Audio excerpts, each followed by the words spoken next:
האם על הטיפול בגריעה מגנטית למוח כבר שמעתם? הטיפול בגריעה מגנטית למוח, שנקרא גם TMS ודיפ TMS, התפתח מאוד בשנים האחרונות בישראל. הוא ניתן במצבים הקליניים של דיכאון של ההפרעה ביפולרית, של OCD ושל PTSD, תסמונת פוסט-טראומטית.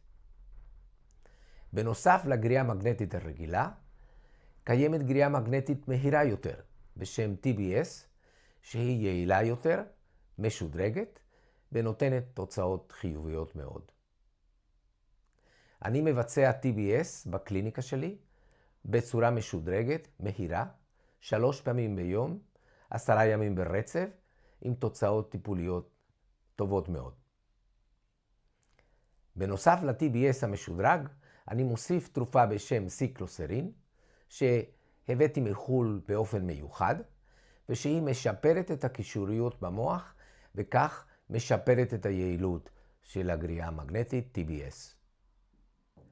אם אתם רוצים פרטים נוספים על הטיפול בגריעה מגנטית למוח, אפשר לפנות לאתר שלי בכתובת שמופיעה בהמשך.